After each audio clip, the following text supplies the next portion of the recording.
have this Sony PlayStation 3 that unfortunately got the yellow light of death, and it's had this problem for over 10 years now. But today I'm finally gonna try to fix it. Do you think after 10 years we can finally fix it? I did already try to fix this many years ago, and you can tell as this top casing can just come right off. So when I tried to fix it 10 years ago, all I really did was take it apart, lose a lot of screws, and then I just cleaned some dust out thinking it was gonna fix it. So today I'm gonna try to do a bit more than I did several years ago, just hoping it'll fix it this time. I'll have the model number of this PlayStation down below in the description if you guys are curious about looking at that. But I got this PlayStation around 2009, so it's definitely an older model of the PlayStation, especially the slim model, because the yellow light of death for the slim models, they're a lot more rare than a fat version. So to sit back and relax while I try to fix this PlayStation, and hopefully I can get this running by the end of the video. So first I'm just gonna start off by taking this top casing off.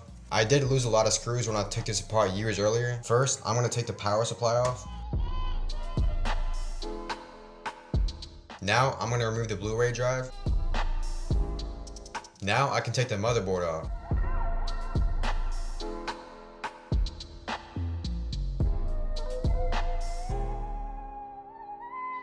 Alright, so now that I got the motherboard out, I'm gonna try to free it from all this casing around it, and I'll also take the heatsink off too.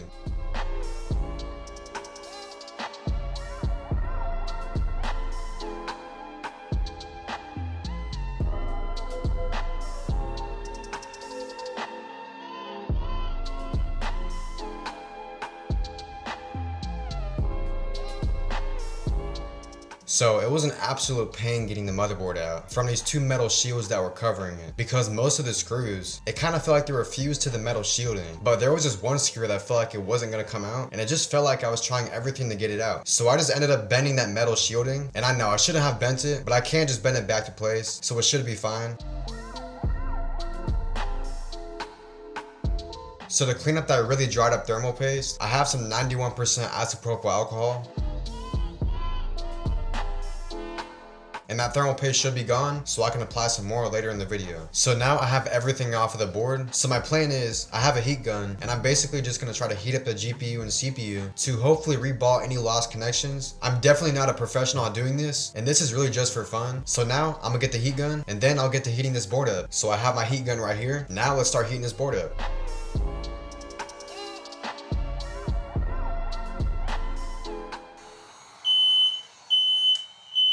Yep, so my fire alarm went off, and I actually had to end up removing it. But now let's get back to the project.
Alright guys, so I got the PS3 mostly put back together, just enough where I can turn it on. So all I have to do is plug it in and see if I get the red light, and then hopefully it'll actually turn on. So first I just have to plug this in.